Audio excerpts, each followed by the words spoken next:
Hi everybody, Danielle, and Stephanie Boy here. We have a really special guest on today, and we are just so grateful to hear what Cece has to say. She is a porn actress who started at 21 years old and was on film for 18 months, which is actually a very long time. And she's been out of the industry for 4 years now, and she is here to debunk a lot of myths. And the first myth we're going to talk about is for the girls who are considering getting into porn.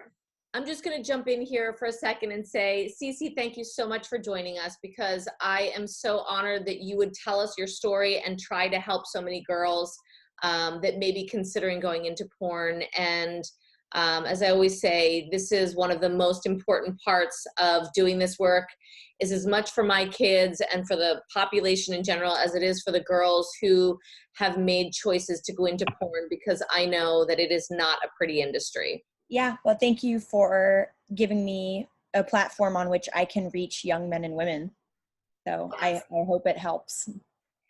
Cece, do you mind giving us a little bit of background on your story and how you got into pornography? Actually, I was a college student, and I was in Atlanta, Georgia, in the fall of 2012.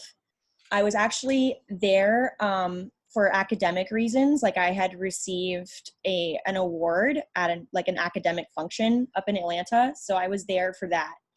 And so what's interesting is I used to call him my boyfriend, and my first boyfriend, in fact, and I now refer to him as my trafficker, because in retrospect, that was the reality of the situation. But I met my trafficker in Atlanta at that function, 2012. Just, can I repeat that? At an academic awards event.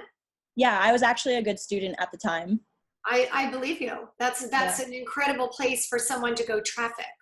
But I want to make it very clear what Cece is saying, because it is not at all uncommon that traffickers will prey on girls this way, and they will make them their girlfriend, and it's like an indoctrination into the sex trade industry. I actually believe that the statistic is 30% at minimum of amateur pornography on Pornhub, all websites, is trafficked girls. And I think that that's a low number, and you can probably speak to that, but go ahead. On that note, I didn't realize that in forming an intimate relationship with this man, that he was grooming me to be trafficked into sex work. So people often think that this is, the girl with no options, the girl who's, down and out, damaged, runaway. That is such a myth. You're intelligent, smart, in college, getting an award. You have a boyfriend that you're really into, right? This is how this started. Right. Yeah. It was just like because he was my first boyfriend. Yeah, I just didn't really have a reference to what a relationship was supposed to be like. What you said. I just think that sometimes people hear that and they go, oh, she was a girl who was trafficked. Well, it's not really like you got trafficked from your neighborhood. Or like, you were crossing a border illegally. It's like you were trafficked because it was your boyfriend and he groomed you into that industry. Right. Can you describe what that looks like? In other words, so there's like a level of trust built, friendship, you're, hooking up, you're into him, and then what? One thing leads to the next, which looks like what? Because it's probably common for a lot of people. Right. Because obviously it depends on the girl and her background. Obviously, traffickers assess like a girl's personality type, a psychology, maybe any vulnerabilities they could prey upon. So it's a case-by-case situation. Right. But so you have to take into consideration that traffickers are grown men, and in some cases women. And he was obviously, because my trafficker was 34. when I met him, and I was 20. So you have to take that into account. And so traffickers, essentially, it's a case-by-case situation with girls they want to recruit, because they have to assess the girl's psychology and maybe her emotional vulnerabilities or what have you. And in my case, I was already struggling with substance abuse in college. And our relationship initially developed as he was my dealer. So that's where our relationship formed, was he was a supplier for me. It started out as a long distance sort of talking, and he would send me drugs to school, like for free. Wow. Yeah. Like he would send me stuff for free just because I, to be nice, or like what I thought was like courting me, even though that sounds crazy. Yeah. Right. So it started out as like a long distance relationship. Like we were just talking, and it was obvious that we hit it off. Right. That there was a spark. And so this is what's interesting, is they, like, again, it depends on the girl, but especially when I met my trafficker, I was a virgin. I didn't have any sexual and or like intimate relationship experience. And so I'm sure in retrospect, like I realized he knew he couldn't just throw me in the fire. Right. And so I realized in retrospect how sort of, calculated his approach was, in that he tried to slowly desensitize me to sex work, and that the first thing he ever brought up to me was webcamming, because he knew I was financially struggling in school, like a lot. So he brought up webcamming because I had told him I was a virgin. So, and he brought up like the idea of stripping, because he was like, oh, well, you're never having sex in these cases. Like you never have to have sex. You're just playing with yourself. Like you'll make a lot of money. You just have to dance, or you just have to do this. And he even brought up like the sugar daddy thing to me, where he's like, oh, I have men that you just have to go on a date with them and just keep them company. And he's like, you don't have to have sex with them. It's not like that. You're just essentially getting paid to be arm candy. Like you're just going to spend time with these men.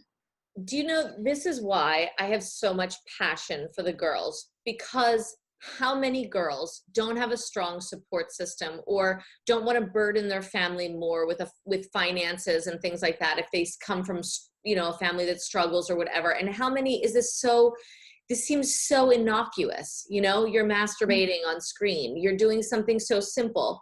Cece, we talked before, and not to rush your story along, but that is it's a slow boil, but it's also very directed, and it's a quick fall into pornography. Kind of once you hop on that train, it just goes 100 miles an hour, and you feel like you can't stop, or like you can't get off.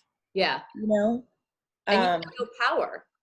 What's that? Like they've established themselves as the person with the power and the ideas, and you rely on that. Right. Because at first they seem like good ideas. So it seems relatively harmless. I don't know what our audience members might know or not know about trafficking, but please inform them. So what's interesting is just this last summer, I received a scholarship to attend a human trafficking academy at a law school. It was like a week-long kind of intensive program. Yeah. And so this all happened, I met him in 2012. So that was 6 years ago. Right. Just this last summer, so 4 months ago, I realized that I was a victim of human trafficking. For 6 years, I did not identify as such. Not that I didn't have any accountability for my choices at that time, but I had always kind of accepted full responsibility for what happened. Right. Blamed myself.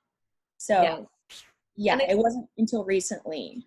I think what girls, especially young girls, need to hear is that, and I talked about this with another former adult actress, that she didn't understand when you're 18, 21, I mean, for goodness sakes, when you're even under 25, 28 years of age, I mean, when you have somebody who's been in this industry, who knows how to say things, who knows how to position things that they seem really innocuous and easy, and they know what they're doing. I mean, it's like they're brainwashing you into this thing, and then you're naive.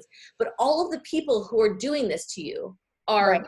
older than 30, more than likely. You know, Yes. they're wise to the ways of what it's going to take and what you have to do, and that this is just your indoctrination. And once they've got you, then they've got you for life. Because the life of a porn star, while yours might have been 18 months, in general is 3 months. 3 Correct. months, and then she ends up on the streets of Nevada, or she has to do hardcore pornography that is completely and utterly degrading. Really? In the business, they call it a girl's shelf life. Yeah. Yes. Typically lasts 3 months. Yeah, Yeah. that's correct. Cece, I'm really glad that you had the revelation that this wasn't you. I think that there's so many girls who never get to that place. They Right. carry on with the mental anguish that, you know, that they're fully responsible. Right. And believe me, the world would love to tell them that too, right? So that's what we're doing right now. Yeah, when you're 20 and you're a 20-year-old virgin and a 34-year-old man leading you down a path, giving you drugs for free, telling you this is going to be an easy way for you to make some money. It's totally innocent, you know, and one step leads to the other. I'm glad that you see that now, because Stephanie has talked directly to other girls who aren't there yet. They don't see that this was not them. Right.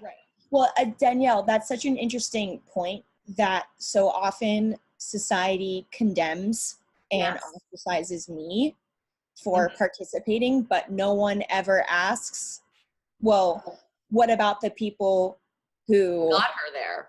Exactly. I'm so glad that you're there, because then you can emotionally heal and move forward knowing you were preyed upon. And I hate to say it, unfortunately, a lot of people like their porn habit. They don't want to look. They don't want to know the truth. Right. They don't want to feel guilty. They don't want to feel responsible. They don't want to take any accountability for their actions. Absolutely not. So go ahead. So what else did you learn?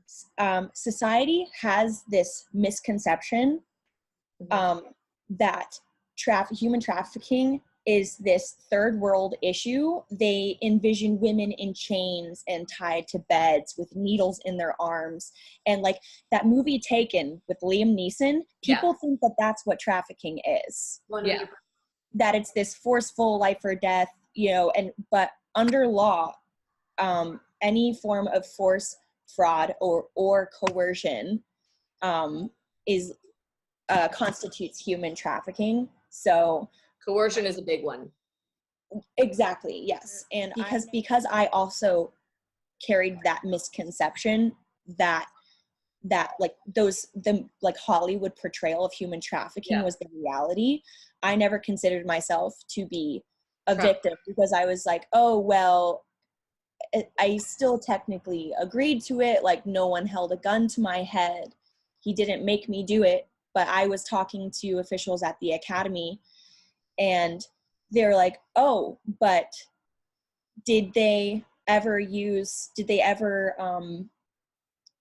manipulate you using withholding of money or drugs or anything? And I was like, oh yeah, he did actually. Did they ever? And they were like, oh, did he ever tell you something was one thing, and then when you got there it was something different? Did they ever threaten your family, your physical well-being? And I was like, yes, actually. Yeah, absolutely.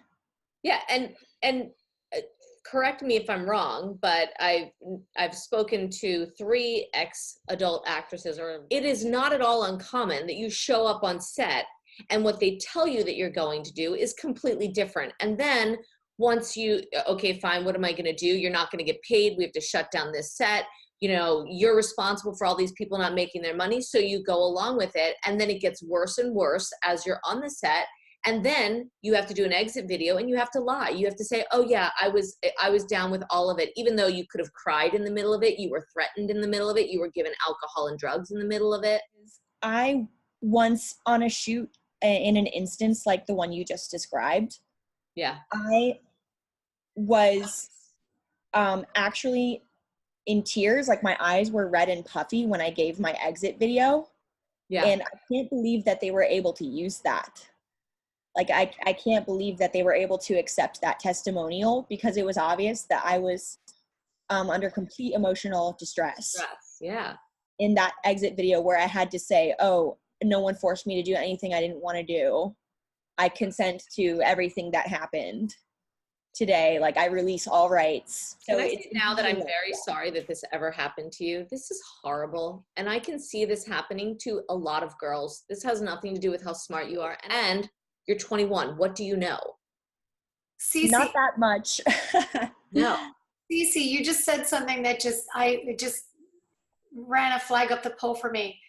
What did you mean by, I'm amazed that they accepted that exit video? Is there a third body reviewing the exit tapes? Yes, major companies essentially have a legal department that handles like testimonials, records keeping.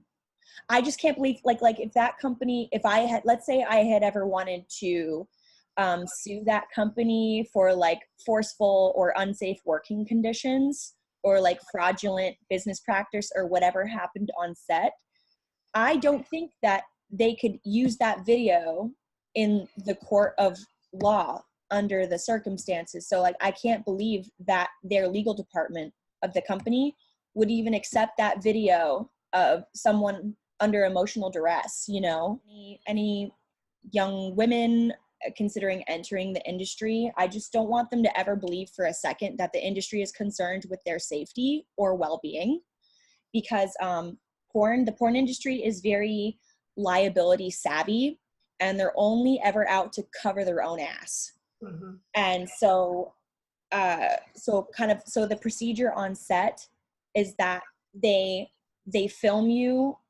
essentially filling out your records and your like model release statements, and you have to give testimonials before and after shoots saying that I'm not here against my will. No one forced me to do anything I did not want to do. I was not raped. I was not assaulted in any way, shape, or form. I consent to everything that happened today, and I release all rights and privileges to the company.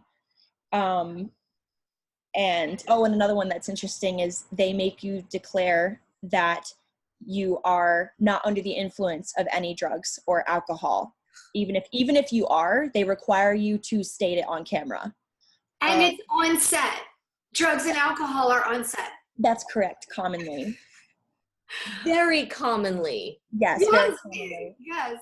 They essentially, producers and directors have told me directly, like verbatim, do whatever you want as long as it does not interfere with the production. They're like, you can't look, you know, pardon my French, but like you can't look effed up when we film your testimonial, but do whatever you want. Essentially, yeah, I want to reiterate that they're not concerned with your well-being in any way. They just want to avoid any potential lawsuits. You know, they actually used the exit video of Lee Raven against her, because she, in March of last year, did a video after she was raped on set. And they used that video of her against her because she was very upset in her video with her wife, talking about what happened, and it was horrible. And she was like, you know, I'm known in porn for being very tough and being able to handle a lot of hardcore rough sex. And she's like, this was absolutely brutal. And so they used that against her, because I told my husband about it, and he was like, oh, I saw the porn industry, you know, I don't know that she's telling the truth. And I'm like, that's what they do. They get those videos so that if a girl does that, they keep their reputation. Oh no, she's just lying. She wanted this or whatever. But they've completely, women are so disrespected in this industry. You have no protection. Can I talk about that actually? Yeah, I want to talk about the myth of, quote, female empowerment. Yes, please do. Please, please. Okay, so I'm going to just go off on a little tangent here about Go that. off, girl. Just For say. any females who think that there's anything empowering about pornography, so I want to let them know that from my experience working in it, porn is inherently sexist and misogynistic. A staggering majority of the content distributed depicts acts of physical, emotional, and or verbal violence against the woman. And you will often be referred to in videos as meat, pussy, it, that, or a hole. Which are all like these very objectifying, kind of dehumanizing, like derogatory terms for your body parts and you. And the experience is very unlikely to become an authentic exploration of a girl's sexuality.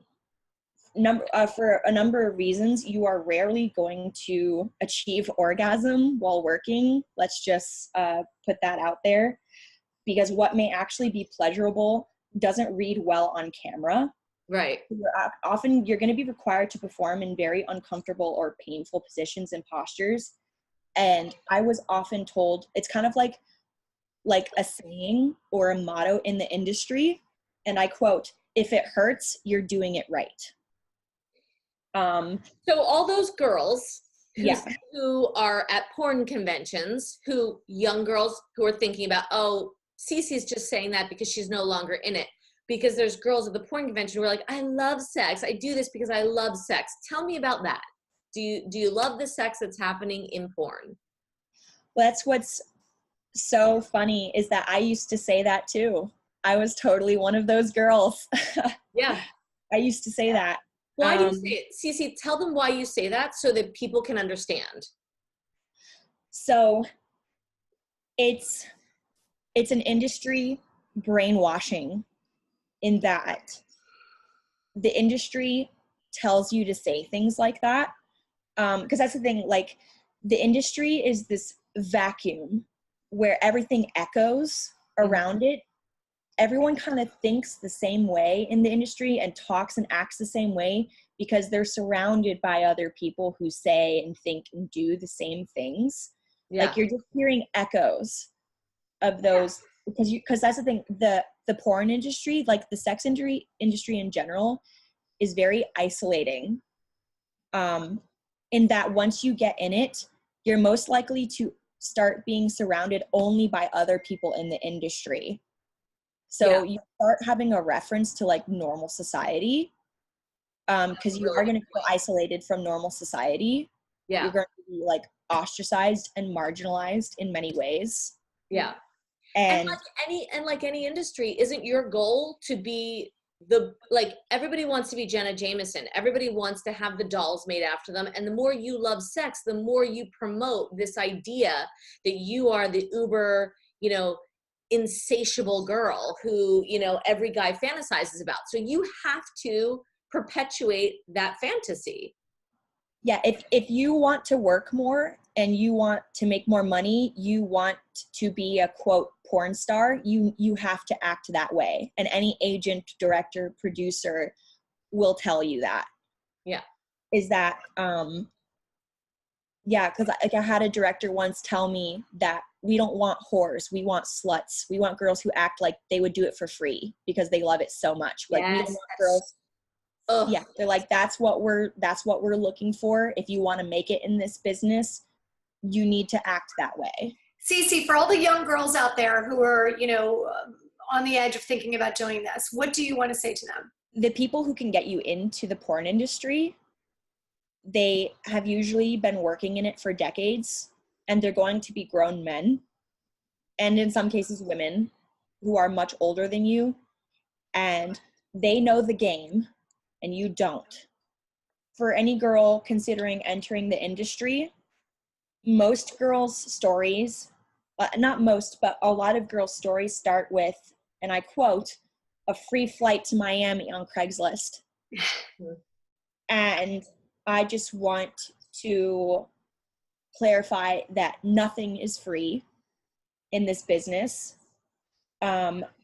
Agents and producers and recruiters are going to give you a very unrealistic portrayal of fame and luxury and money. They're going to tell you that you could be the next Jenna Jameson or the Sasha Grey, and they're going to tell you to act just like those women if you want any success in the industry.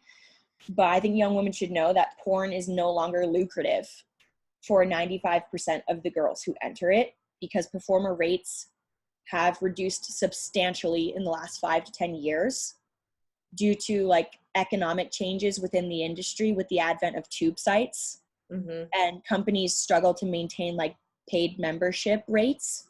Right. So, and there's just such a heavy influx of girls entering the business that they can't possibly keep the rates at their level. So I just want girls to know that work might be substantial for a month or two, maybe, and then it's going to slow drastically and it's going to become more sporadic. And that's why most female porn performers supplement their income with escorting, webcamming, and stripping. So a majority of the girls are never going to make a living in porn, and they're going to resort to alternate forms of sex work. Most of them are going to end up prostituting if they're not doing it already. And I just want girls to know that no one is flying you anywhere for free, and no one is putting you up for free. You're going to have to pay them back the second you get your first check. So you're not going to be keeping any of that money, because all of your travel, lodging, and food fees are going to be automatically deducted from your checks. And your checks may even be withheld until your debts are paid. Spent more than you've made. Yes, you're going to, in many cases, you are going to incur more costs than you've actually made working. Cece, let me ask you this. Your experience, the girls you knew in the industry. Right. How much money did they have? What were their living conditions like? So I'll give you probably the most typical example I can think of from my sort of exposure to hundreds of girls over the course of my time in the sex industry. Yeah. And like the first check you get, your agent is going to keep it because he's going to reimburse himself or herself for your flight, any other like travel fees you may have incurred. And whether you're working or not, you're being charged for lodging in usually like dirty, crowded model houses. They aren't cleaned regularly in my experience. It's like 2 or 3 girls jammed in a room. Sometimes it's bunk beds. So you're being charged for your stay regardless of whether you're working. So that's going to come out of your check as well. You're going to be charged for every STD test you take at the clinic, which is $155 every time. You'll be paying for that. You also have to bankroll all of your wardrobe, and in some cases your hair and your makeup, and then your agent is taking 10 to 20% of your shooting fees. So wait. Off the top. Okay, I worked in the modeling industry for a long time. Right. What you're telling me is that on set, they're charging you for the hair and makeup that's done? Only some companies provide hair and makeup. Otherwise, you're going to have to do that yourself. You're going to have to provide your own hair and makeup. It's a modeling job without the hair and makeup. So in other words, you're paying for it if you want to look good in film, if you want to get another job. Right. You can either do it yourself, which they prefer you don't, because most girls just aren't skillful enough in the styling. They're not professional. So if you wanted like professional hair and makeup, you'd have to take care of it yourself. Only some companies provide the hair and makeup, but no companies provide wardrobe. You have to pay for your own costuming and wardrobe. This is not regular modeling by any stretch. Like, I know this because I was in this industry for a long time, modeling industry. You get clothes on set, you get hair, makeup on set. This is no modeling job. No, I do want to clarify to young women that, because it's often this myth that sex work, whether it's porn, escorting, stripping, whatever, girls say, oh, well, there's nothing wrong with it because it's like a regular job. And I want to clarify that as an independent contractor, which you are in the porn industry, you receive zero residuals or royalties for any of the content in which you participate. So you're getting a one-time stipend while the companies profit indefinitely from your videos. And it is not like a regular job. Let's throw that out there. So that is a great point. Actors, they get residuals every time their commercial is on, every time their show does reruns. They will make money on it. You guys make zero.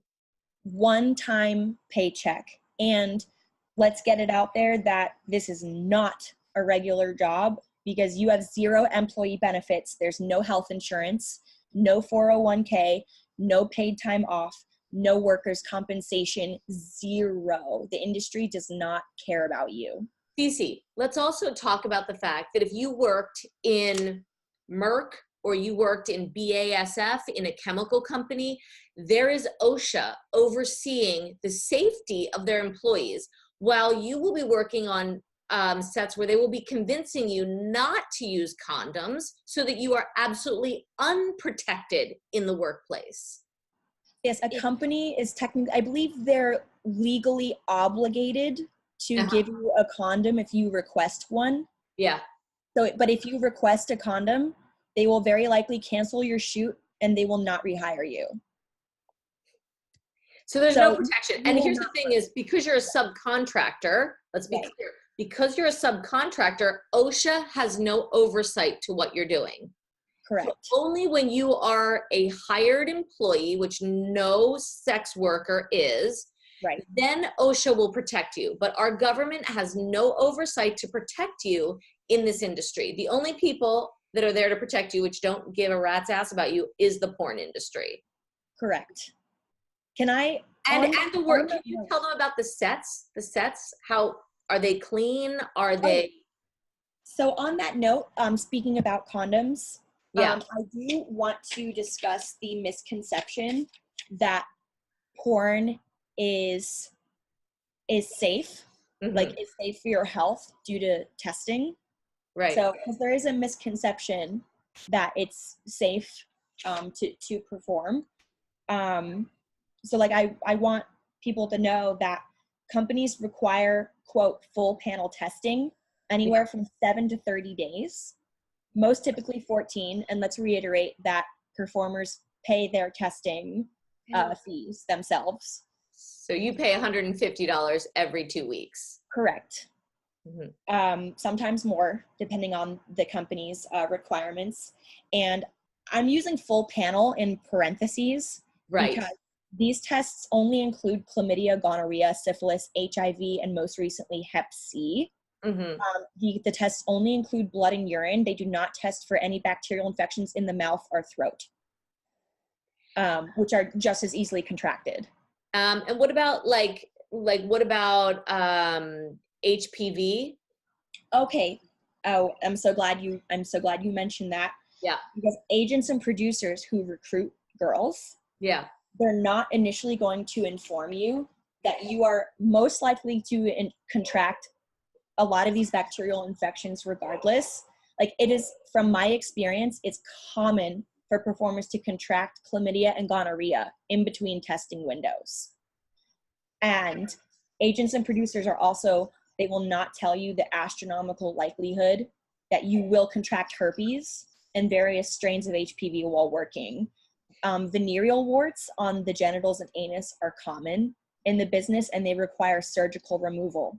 So let me reiterate, you will not be compensated for any medical fees, any health care, any time taken off due to infections. And anal sex is super, I mean, it's like probably the #1 thing they do in porn. So almost everybody has to have it. Correct. If you want any longevity in the industry, you will be required to perform Please say that. For girls who think they're going to get in and do girl on girl, Right. that is a myth.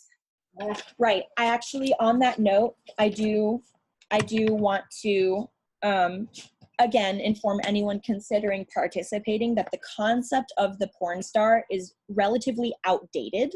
You know, like levels of fame or celebrity a la Jenna Jameson or Sasha Grey are kind of just unheard of. Yeah.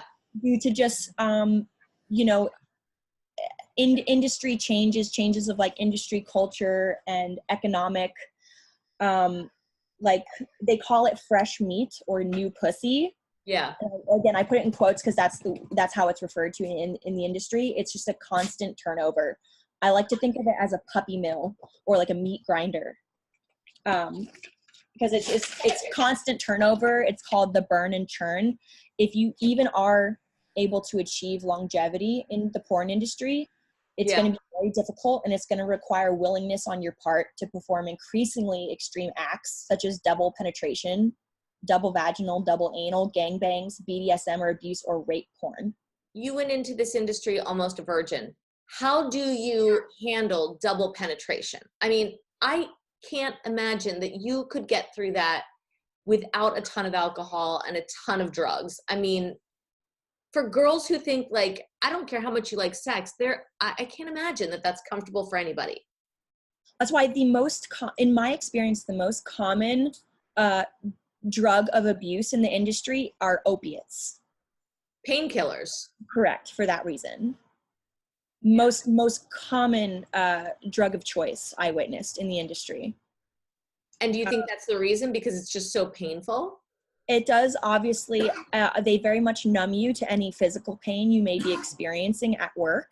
Yeah. And also, I think that whether girls realize it at the time or not, because again, a lot of the content is inherently abusive and violent these days. Yeah.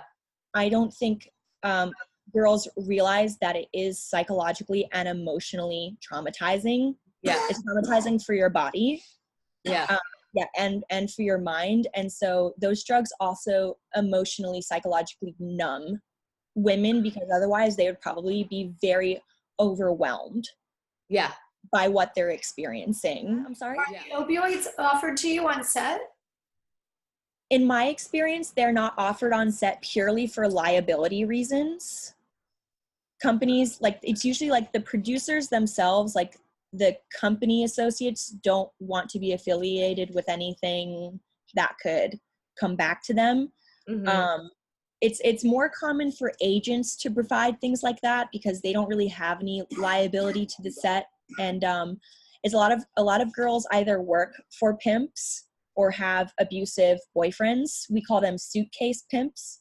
And it's usually like the men in the women's personal lives who will provide those sorts of things, or girls will provide their own. The suitcase purely for legal reasons. The suitcase pimps, the boyfriends, are they getting paid? They usually, again, that's why we call them suitcase pimps, is because they're the guy you see always carrying the girl's bag to set and picking her up and taking her to and from set. And they kind of pose as this like intimate relationship or a boyfriend, but they're actually keeping their girlfriend's money. Interestingly enough, I read Jenna Jameson's novel, How to Make Love Like a Porn Star, which is a cautionary tale according to her. And she has an entire section on these suitcase pimps that we're all too familiar with in the industry. It's always the guy, again, like picking the girl up, dropping her off, carrying her bags, and he's keeping her money. And he's usually supplying the drugs. And is that what you would call your first pimp? Like that's what he did? Actually, yes. I would consider him to be my suitcase pimp in retrospect. Like that's the kind of relationship we had, even though I was not aware of it at the time. Like, so someone thinks they're going to get into this industry and then they're going to get out. I'm going to make some money and I'm going to get out. And what happens, Cece? Like, I also thought that maybe I could do that for a while and then leave and act like it never happened. Right. And it just doesn't work that way for a number of reasons. First being, the industry is not anonymous. It is only inevitable that your stage name will eventually be linked to your legal information, usually through porn wiki leaks or a variety of other websites that reveal porn stars' legal names, addresses, date of birth, phone numbers, social media profiles. Because there are individuals who actively seek out that information and release it. Yeah. So eventually, on like search engine results and your stage name, your porn will be linked back to your legal information. Which is why we are actually changing your name for this, out of respect for you. But on that note, I want to say that another girl that I spoke to who left the industry, you know, she said I could work anywhere for 4 months, but, you know, eventually it always comes back to me that someone figures out that that's who I was. I was a porn star, and they know something about me, and they'll bring it up to me. And she's like, you know, even the agent that she had has her picture on the home screen of his agency. And she's like, I have no rights over my own imagery that's out there on the internet. So even if I go on there today, my picture is like front and center on his page. She's like, so I can literally never get away from it. So mine is front and center, but my photos are also still up on all of my former agents' websites. No control over it. You have no power. No, I don't have any. You release all rights and privileges, unfortunately. That's why I want to change this, because that is ridiculous. Right. Because as of right now, there's nothing girls can do about that. But I also talk about how hard that is. Can you talk, so the girl who thinks she's getting in and she's getting out, she now has no control over her image. She will forever have her images out there as a porn star. Right. So for any girl who's thinking that she's going to get in quickly and get out, you have no control over your image, and that stays with you forever, that you're out there as this porn star. And Cece, in your experience, how does that affect you when you try to move on? Well, I do want, kind of on that note, because I've known so many girls who come into the industry saying, oh, I just need to make some money real quick, and then I'm going to do something else, or I'm going to get out, and I haven't told my family or friends or boyfriend, and I'm just going to like hide it. And I just want them to know that it's inevitable that your family and friends will find it. They're going to find out. So because I've known so many girls who actually weren't interested in a porn star career or any longevity of that sort. Like I've known a lot of girls who just said they needed to make quick cash and move on to something else. Because obviously a lot of the girls entering the industry, including myself, I was thinking in the short term, you know, because I was young. You're 21. I just didn't see the big picture. Yeah. And so I want girls to know that this is a permanent, life-changing decision. It's absolutely 100% permanent. Permanent, life-changing decision. Yes. It's once it's done, it's forever. Yes. Forever and ever and ever until the end of time. It'll be there when you die, you know, it's forever. So I want girls to just really, really take that into consideration, really sit down and... How about the social ramifications of it afterward? Like, tell me about the social ramifications. So, some of like the most intense, like psychological, emotional pain I've experienced post industry is the sense of being like a social pariah, being like ostracized and condemned by not only like people in my life, but just kind of society at large. I will say that because I worked in the sex industry for 5 years. Yeah. that 5-year gap on my resume, Yeah. with which I can't discuss obviously with employers, Right.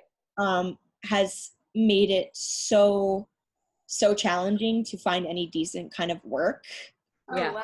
out of the business, because like girls in the industry, like they never finish their college degree, like they don't pick up any vocational skills, no valuable marketable any kind of skills working in the industry. Like if you do want to move on, it's just extremely challenging. And I've had the health fallout, you know, because I mean, not from you, but from another ex adult actress that I spoke to. I mean, she's like, I literally have had half of my cervix cut out. Like, I don't even think I can have children. Like, I'm like, that is so sad. I mean, first of all, this girl is such, as much as you are a lovely person, she's a lovely person. And I think these misconceptions, it's so sad because, you know, I want to say, how many people are watching porn? Would you invite a porn star to sit at your dinner table? I can say I would, but you know, people are happy having it in their bedroom, but yet they'll make you a social pariah. I had a man once tell me, it was like shortly after I left the industry, and it was just like a social engagement, and it was just an acquaintance of like a friend of mine. Yeah. But I've had men tell me things like, women like you disgust me, but I would still have sex with you. Oh. Or like, and I've also had, it was actually like a client, as a sex worker, like a client once said, like, these are just the way men view you. But he said that, he's like, I would have sex with you, but I would burn the sheets afterwards.